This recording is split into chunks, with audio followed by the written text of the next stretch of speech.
Hi everyone, this is Lincoln. Today is 7th of February 2023, Tuesday. Now 8 o'clock. This time I want to talk about 원익 IPS에 대해서 말씀드리도록 하겠습니다. 31,200원 0.32% 좀 어저께는 떨어졌었습니다. 지금 3개월치 주가 흐름을 보면 24,500원 바닥을 친 이후로 좀 꾸준히 올라가는 모양새고요. 52주 최고점이 41,900원, 최저점이 21,600원, 예전에 많이 올랐을 때는 57,000원까지 올랐더라고요. 어찌됐든 한 21,000원에서 4,000원 쪽에 바닥은 형성한 거라고 보고, 바닥에서 좀 쭉 올라오고 있고, 원익 IPS는 아시다시피 반도체 장비주입니다. 그래서 소부장 업체 중에서도 소재 같은 경우는 이제 좀 지속적으로 들어가는데, 아무래도 장비 업체는 반도체 경기에 따라서 소부장 업체들 중에서도 조금 더 민감하게 반응을 하는데, 원익 IPS는 나름대로 기술력이 있고 삼성전자가 또 3%대 지분을 갖고 있고, 그래서 뭐 상당히 좋은 회사입니다. 그리고 시총은 1조 5,314억, 외국인 지분은 17.70%. 그래서 그동안 조정을 뭐 최근에 좀 많이 오르긴 했습니다만, 그동안 조정을 많이 받았기 때문에 지금 나름대로 밸류에이션 매력은 있어서 지금 분할 매수로 조금 들어가도 괜찮을 것 같고, 특히 원익 IPS가 나름대로 좀 57,000원에서 24,500원까지 조정을 꽤 많이 받았었던 이유 중에 하나는 2019년, 20년, 21년 계속 매출이 꾸준히 오르다가 22년도에 좀 꺾였었죠. 매출하고 영업이익이 다소 좀 줄어들었었습니다. 그래서 2022년에 매출이 9,859억, 영업이익은 948억을 했었고, 원익은 뭐 원익 IPS, 원익 QNC인가요? 하여튼 원익 계열사들이 좀 몇 개 있죠. 그래서 그런 것들을 좀 한번 보시고, 그 다음에 이제 원익 IPS에 관련된 소식은 이제 얼마 전에 반도체 평판 우수 기업을 발표를 했는데요. 거기 보면 1위가 삼성전자, 2위가 SK 하이닉스, 3위가 한미 반도체, 4위가 SK 스퀘어, 그 다음에 5위가 리노공업, 6위가 DB 하이텍, 7위가 원익 IPS가 있습니다. 그래서 반도체 디스플레이, 솔라 쪽에 태양광 쪽이죠. 이 장비를 제조하는 업체다. 그리고 그 다음에 동진 세미캠이 있었고요.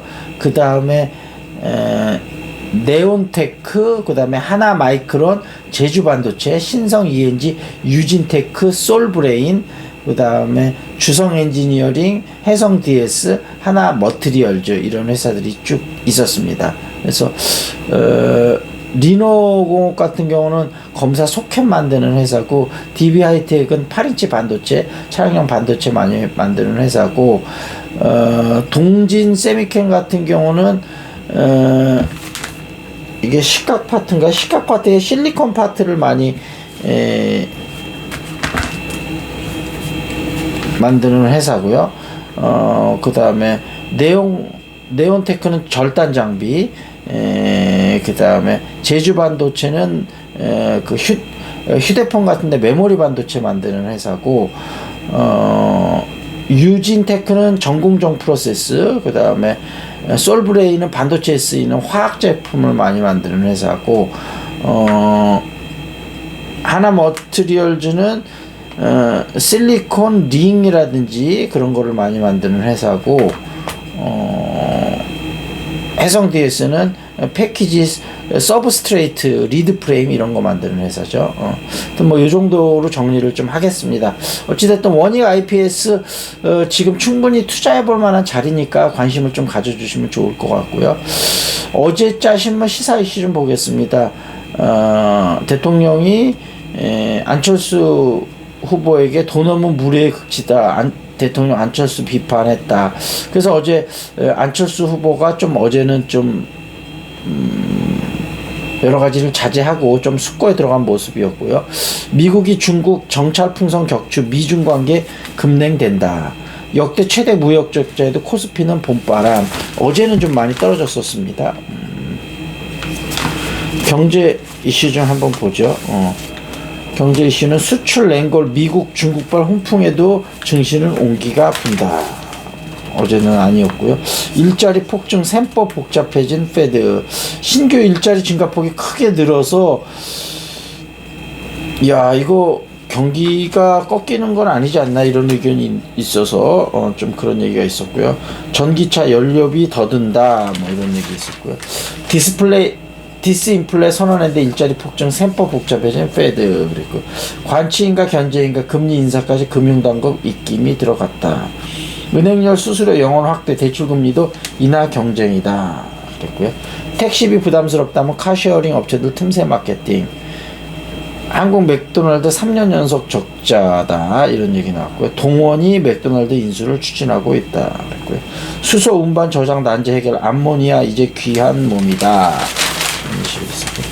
강남 전세가 2주세 1억이 떨어졌다. 전세가율 11년 전으로 돌아갔다. 창업 생태계를 이끄는 힘 민관 협력이다. 그런 얘기 나왔고요. 클 때는 세계 기준, 줄일 때는 한국식 스타트업 고용 딜레마다. LG U 플러스 해커에 뚫리고 디도스에 끊기자 정부 칼 빼들었다. 그랬고요. KBO 외국인 사령탑 배수의 진이다. 그런 얘기 나왔고요. 롯데 서튼 하나 수배로 올 시즌 4화를 건다. 그랬고요. 쇼트트랙 간판 최민조 올 시즌 월드컵 첫 금메달. 그랬고요. 남자 테니스 대역전국 데이비스컵 16강 간다. 이게 어제 대단했었습니다. 그리고 요즘 추천해드리는 책이죠. 세피디의 미식기행 목포 편인데요. 한국의 항구 도시들에게 한 가지 아쉬운 거는 해안을 따라 솟아오르는 아파트다. 개성 없는 직사각형 아파트 건물은 산에서 보면 바다를 가리고 바다에서 보면 산을 가리다. 부산도 그렇고 여수도 그렇다. 회색 건물과 콘크리트가 해안선을 자른다. 아파트 사이로 대기업 로고가 보이는 마트 건물까지 보인다. 그 모습을 보던 누군가가 말한다. 와, 랜드마크다. 다행히 목포는 유달산에서 바라보는 목포 구도심에는 아파트가 없다. 그렇죠. 어떤 아파트가 딱 그렇게 보이면 조금 그런 면에서 좀 안 좋기는 하죠. 자, 이 정도에서 마무리를 짓겠습니다. This is Lincoln. See you next time.